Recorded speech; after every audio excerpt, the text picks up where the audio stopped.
actually. It's not a failure of intelligence also that you were not knowing what's happening on your highway. I totally agree with you. Actually, we need to also introspect. आपण जेव्हा मी नेहमी म्हणत असतो की जेव्हा एक बोट पुढे दाखवतो तेव्हा 3 बोटं माझ्याकडे असतात.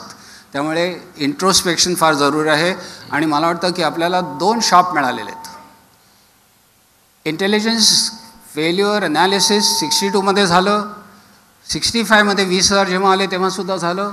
आणि मुख्य म्हणजे ज्या वेळेला आपलीच लोक याला मदत करतात, हा जो शाप आहे आपल्याला, अगदी जयचंद मीर कासिमपासून जो आहे की म्हणजे इथे मुंबईमध्ये त्यांना मॅप्स कसे मिळाले ताजचे, किंवा पार्लमेंटची स्टिकर्स कशी मिळाली.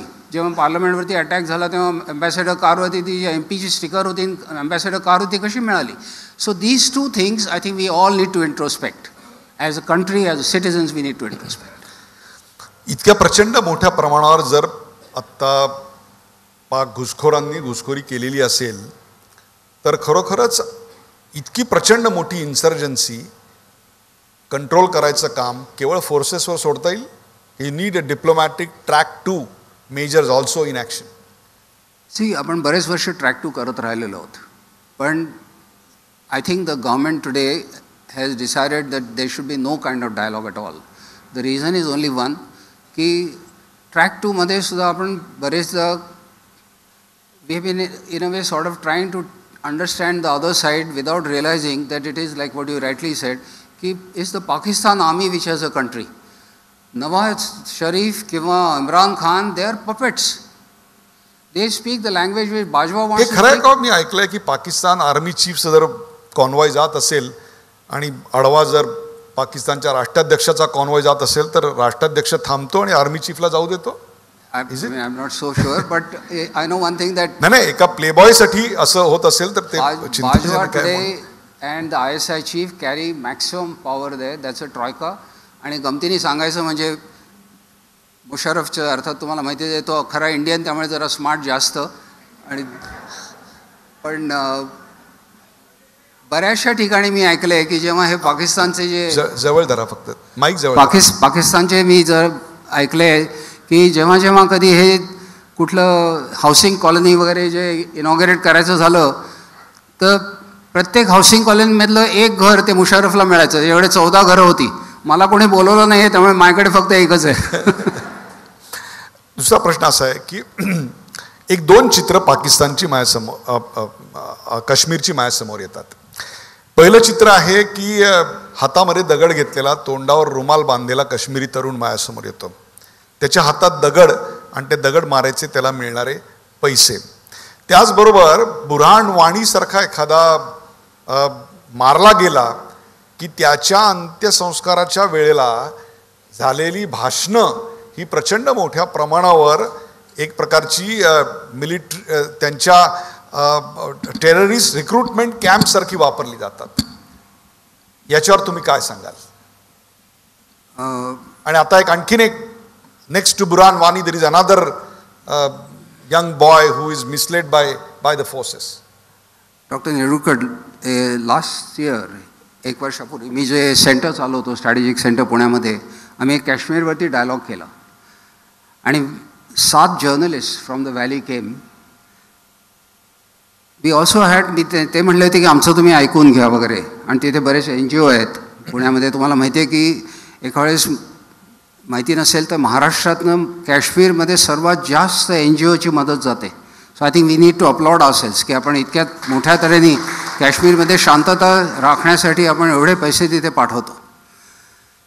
मागच्या वर्षी त्या डायलॉगमध्ये ते म्हटले की आम्ही फक्त भाग घेऊ. त्यावेळेला I said no, I will call all segments. त्यामुळे वी हॅड पीपल फ्रॉम NGOज. जिथे तुम्हाला माहिती आहे संजय नहारचं एक आहे, तिथे सारंग गोसावी अधिक कदमचं आहे, तसंच गोसावीचं आहे. असे बऱ्याच आहेत. गोसावी तर एक्सलंट काम करतो. तिथे अक्रोडची ॲपलची बिस्किट्स तयार करतो काश्मीरमध्ये आणि ती विकतात सगळीकडे, म्हणजे रोजगारसुद्धा तिथे मिळण्यासाठी. आणि मुख्य म्हणजे तिथे खूप काश्मीरी स्टुडंट्स आले आणि पुनवान पंडित जे आहेत तिथे पुण्यामध्ये खूप संख्येने आहेत. परत ते म्हणतात की आम्हाला जेव्हा काश्मीरच्या खोऱ्यामधनं जेव्हा पंडित लोकांना जेव्हा बाहेर काढत होते त्यावेळेला आम्हाला महाराष्ट्रामध्ये जास्त स्थान मिळालं आणि पुण्यामध्ये इतक्या मोठ्या प्रमाणामध्ये पंडित आहेत तिथे, तर त्यांचे पण तिथे रिप्रेझेंटेटिव्स होते. आणि जी पुण्यामध्ये शिकणारी जी काश्मीरी मुलं आहेत ती खूप मोठ्या संख्येने आहेत. ते सांगत होते की हे 7 जण सांगतायत, तुम्ही त्यांच्यावर अजिबात विश्वास ठेवू नका. आमचे आईवडील आम्हाला दररोज सांगतात की आम्हाला इथे तुमची दुकानं बंद करा, मुलांना दगड घेऊन तिथे दगड फेकायला पाठवा, नाही तर आम्ही तुमची दुकानं जाळू. आणि अशा तऱ्हेनं देर is a force behind this entire thing. म्हणून जे पैसे तुम्ही म्हणलात की पैसे द्यायची एक लालच एक तर आहेच की when there are no jobs for these young children there. पण अशा ह्या दगडफेकीच्या मागे एक प्रकारचं कसं शासनाला खाली दाखवायचं आणि मग त्याच्यामध्ये एक्सेसेस. आता तुम्हाला म्हणजे खोटं वाटेल, मुद्दामून the children is to bend because they is to be asked to bend and they were shot people taken. त्यांचे पेलेट्स तुम्ही मारायचे जेव्हा असतात त्यावेळेला रूल्स असतात की you try and hit below the knee. त्यांना डोक्यावरती मारायची हे नसते. But if somebody bends down like this, if you see the figures also, त्या आईजमध्ये जायचं. त्याच्यावरच एक प्रश्न आहे. बिपिन रावत यांचं अलीकडे स्टेटमेंट आहे and I happen to interview him of lately also.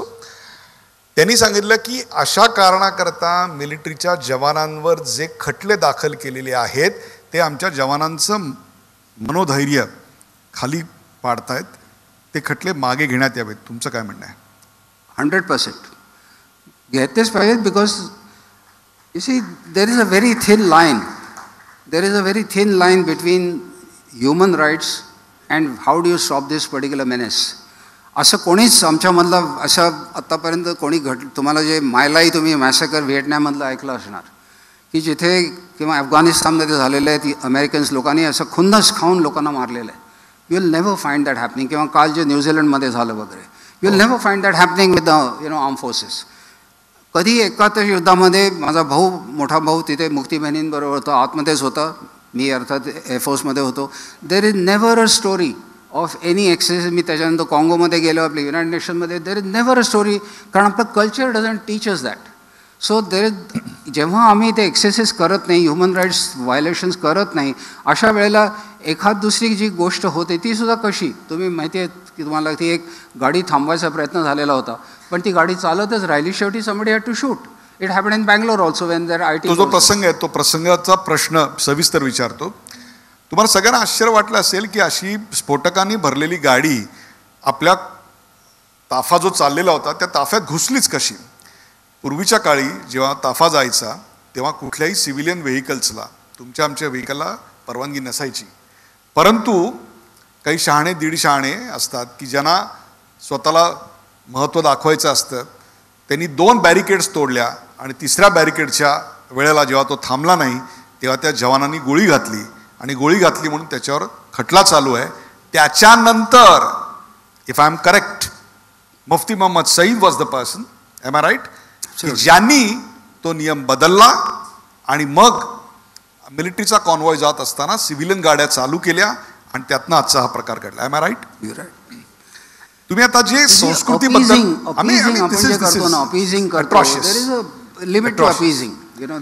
दुसरी एक मागणी केली गेली, त्या मागणीचाही समाचार घेतला गेला पाहिजे. काय माहिती का, या काळामध्ये सुडो इंटेलेक्च्युअल्स आणि संरक्षण सल्लागार भरपूर चॅनल्सवर दिसायला लागले होते. त्यामुळे अनेक गैरसमज पसरायची शक्यता नाकारता येत नाही की मग श्रीनगरला उतरल्यानंतर ह्या सगळ्या सैनिकांना विमानाने का नेत नाही किंवा जम्मूपासून त्यांना विमानाने का नेत नाही. किंवा काही शहाण्यांनी तर सांगितलं की ते जर सगळे साताऱ्याहून येत असतील तर पुण्याहूनच त्यांना डायरेक्ट फॉरवर्ड पोस्टपर्यंत विमानाने का नेत नाही. Is it feasible, advisable? What is your take on this? Mind you, we are doing it in Leh, we are doing it in Thoise, जिथे सियाचीनसाठी जातात तिथे. Any case we are doing it from Chandigarh. आणि even आत्ता ह्या घटकेला आम्ही श्रीनगर अवंतीपूरमध्ये सुद्धा करतो, एवढ्यासाठी आहे की त्याच्यामध्ये बऱ्याचशा तत्परता म्हणलं जसं डिप्लॉयमेंटची जी असते ती करता येते. आणि कारण कित्येकदा आता अर्थात समर आहे त्यामुळे आपला जो तिथे जे पासेस आहेत, जवाहर टनेल वगैरे आहे, तिथे आता प्रॉब्लेम नाही आहे. पण नाहीतर जेव्हा तिथे बर्फ खूप पडतो त्यावेळेला हा जो प्रसंग झाला त्याच्या आधीसुद्धा 7-7 दिवस कॉन्व्हॉयज आधी अडकलेले होते. आणि त्यामुळे ती एक जो असं एक प्रकारची घाई झाली की सगळेच कॉन्व्हॉय लवकर सोडायचे, त्याच्यामध्ये हा जे झालेला पुलवामाचा घोट. त्यामुळे आता समरमध्ये हा प्रश्न फारसा येत नाही. पण Wien ever required air force always does the airlift and it is important. आता आपण आपल्या संस्कृतीबद्दल बोललात की आपण कधी हल्ला केला नाही, तुम्ही काँगोचं उदाहरण दिलं, तर अनेक उदाहरणं. मग असं काय असतं की दंतेवाडामध्ये जेव्हा नक्षलवादी हल्ला करतात आणि आमचे 40 जवान मारतात तेव्हा 40 जवान मारले दंतेवाडामध्ये म्हणजे छत्तीसगडमध्ये, म्हणून कोणीही छत्तीसगडी माणसाला धरून कॉलर धरून बडवलंय, कामावरनं काढून टाकलंय असं कधी दिसत नाही. परंतु पुलवामाचा अटॅक झाला त्याच्यानंतर मात्र अनेक ठिकाणी काश्मीरी तरुणांना आयडेंटिफाय करून बडवण्यात आलं. हा दुजाभाव का? नाही, मी म्हणून मुद्दाम सांगितलं होतं की मला वाटतं आपण अशा तऱ्हेचं करू नये. कारण मी लॉयल काश्मीरीजना बघितलं आहे, सैन्यामध्ये पण बघितलेलं आहे. तुम्हाला माहिती आहे IAS ऑफिसर एक त्यांनी आता नवीन पार्टी पण सुरू केलेली. सो वी हॅव सगळ्या घटकांमध्ये मी म्हणजे सोसायटीमध्ये असे काही ना काहीतरी लोक असतात. काय झालं पुलवामाच्या इफ यू सी सबसिक्वेंटली तिथे सुद्धा दगडफेक झाली. वेन आपले जे जवानच्या वेळेला तिथे जे 40 बॉडीज हे करत होते त्यावेळेला दगडफेक झाली. त्यामुळे सगळ्यांना एक तो राग येतो अशा तऱ्हेचा आणि वाटतं की आपण हे इतके वर्षानुवर्ष 370च्या सारखी त्यांना आपण सवलती देतोय, त्यांना इतकं तिथे एड देतोय. तिथे म्हणजे तुम्ही जर ऐकलं असेल तर तिथे कित्येक गोष्टी स्वस्त आहेत. आणि अशा वेळेला म्हणजे मला आठवत आहे जेव्हा फ्लड्स झाले होते 3 वर्षापूर्वी श्रीनगरमध्ये, त्यावेळेला माझ्या कित्येक लोकांनी मला फोन केले आणि सांगितलं की नाही आम्हाला तिथून हलवा, आम्हाला हे करा. आणि मी हेलिकॉप्टरने त्यांना मदत केली होती म्हणजे लोकांना सांगून वगैरे. अशा तऱ्हेच्या वेळेला आपण त्यांना मदत करून सुद्धा आपल्या विरुद्ध काम करतात. हाच तर खरा सवाल आहे की 70 वर्षानंतर काश्मीरचे स्थानिक नेते have they reconciled to the fact that they are a part of India and they have to behave like Indian. See, I'm not getting into the politics, but let me give you a live example. Mehbooba Mufti's sister was kidnapped. And that time आपण 5 जणांना release केलं होतं. आता आपण हे जे कंधारच्या नंतरचं release जे मसूद अझहरला केलं त्याच्या वेळेला सांगतो आपण, त्यावेळेला 5 जणांना रिलीज केलं होतं. त्याने गुलाम नबी आझादच्या मेवण्याच्या वेळी केलेलं होतं. So there have been instances where they benefited. Same राजकीय तिथले जे आहेत ते benefited. But in a perpetuity if you look at it these things suit some people. कारण आता कसं झालं आहे इतकी एड तिथे जाते तिथे इतकं अनअकाउंटेबल ॲक्च्युली स्पीकिंग. म्हणून मी मुद्दाम यशवंतरावांजीचं का बोललो, जर तुम्हाला समन्वय असला, जर राजकीय ब्युरोक्रसी आणि तिथे जे सिक्युरिटी फोर्सेस समन्वय असला, मला वाटतं इव्हन वॉर्डमध्ये समन्वय असला तरीसुद्धा मला वाटतं भारत कुठे जाईल. या समन्वयावर शेकटकर समितीचा एक रिपोर्ट आहे, त्याच्यावर मी नंतर प्रश्न विचारीन. परंतु आत्ता जो हा एक मुद्दा आपण काढलात की राजकीय नेते आणि त्यांना झालेला या सगळ्याचा फायदा, मग ते मुफ्ती मोहम्मद सईदची मुलगी असेल किंवा गुलाम नबी आझाद असेल, तोच तर खरा प्रश्न आहे की ज्या वेळेला पुलवामा घडलं त्याच्यानंतर 4 दिवसांनी काश्मीरमध्ये जेव्हा सरकारी रिक्रुटमेंट होती, मिलिटरीची पण रिक्रुटमेंट होती, हजारो मुलं रांग लावून त्याच्यात या देशाचा सहभाग व्हायला तयार होते. आणि त्याच वेळेला कुठेतरी बाय द वे पुलवामा हे तिथलं सर्वात जास्त सुशिक्षित शहर मानलं जातं बरं का. त्या भागातलं सर्वात जास्त सुशिक्षित म्हणजे the literacy level of that village is highest. मी तिकडे पंपोरच्या जवळ मी तिकडे कार्यक्रम केलेला आहे, त्यामुळे मला आश्चर्य वाटलं होतं की तिकडे हे कसं झालं. यातलं नेमकं चित्र कोणतं? कारण आज बुरान वानी गेला, जकीर मुसा, मला मगाशी नाव आठवत नव्हतं, जकीर मुसा आलेला आहे.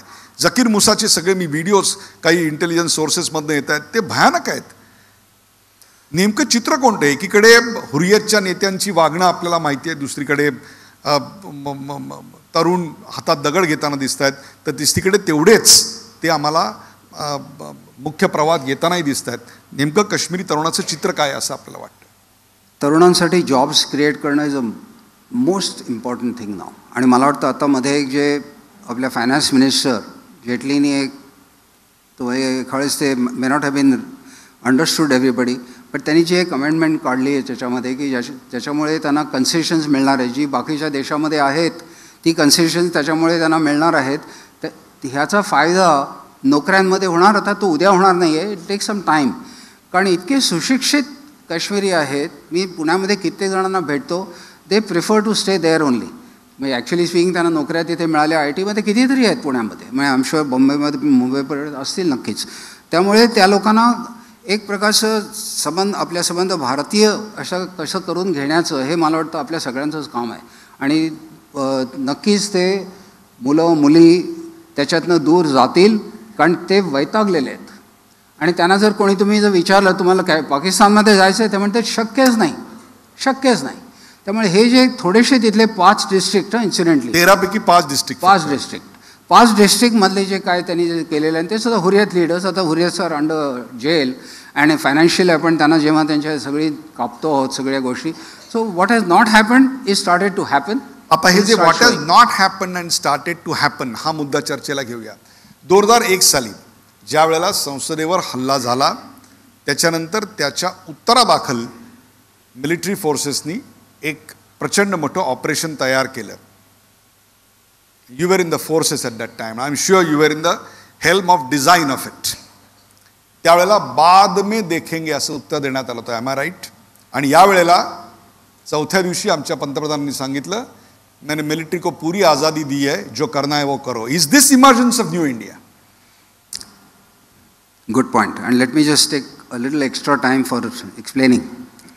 कारण कित्येक लोकांना त्याची पार्श्वभूमी माहिती नाही. मी ऑपरेशन पराक्रममध्ये जो हल्ला झाला, मी स्वतः ॲक्च्युली स्पीकिंग बॅल्कनीत उभा होतो एअर हेडक्वार्टरच्या, आणि तिथून पार्लमेंट आणि विजय चौक दिसतो. 9:35 का 40 मिनटं झाली होती. सडनली ठक ठक ठक ठक काहीतरी आवाज येत होते, something different. And we saw suddenly lot of cars going and we know काहीतरी भानगड आहे म्हणून. And of course we all know पार्लमेंटवरती अटॅक झाला होता. लगेच आमच्या इमर्जन्सी मीटिंग झाल्या and I was heading the operations. I had the good fortune, I will say, to brief Prime Minister Bajpayee myself, along with the CCS. General Vijne आर्मीचं briefing केलं. आमचे chief त्यावेळेला Krishnaswamy, he was away, so he had told me, Bingo, my nickname in Air Force is Bingo. So, Bingo, you will brief पंतप्रधान. I said yes.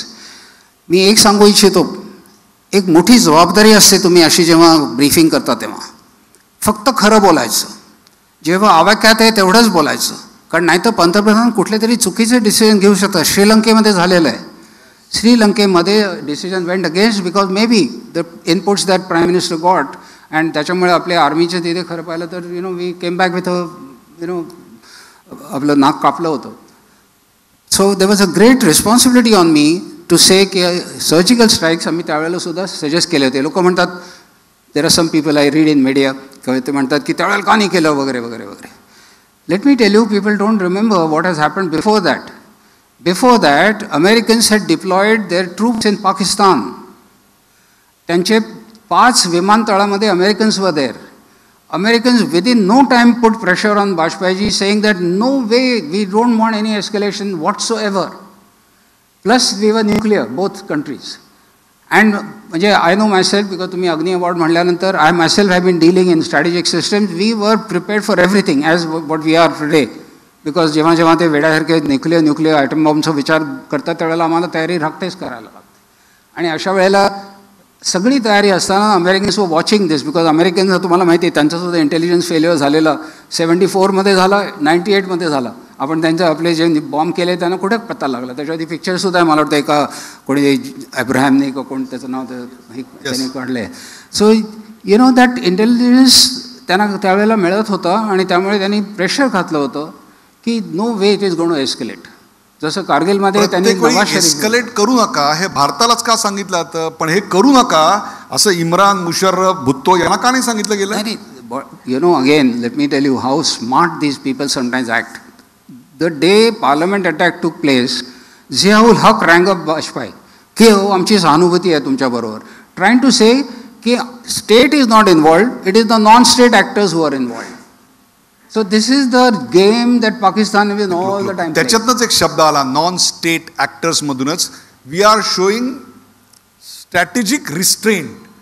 हे strategic restraint काय आहे? म्हणजे लग्न ठरवायचं आणि करायचं नाही. गुड. सो हा जो नया भारत आहे, I welcome it. Correct, that's it.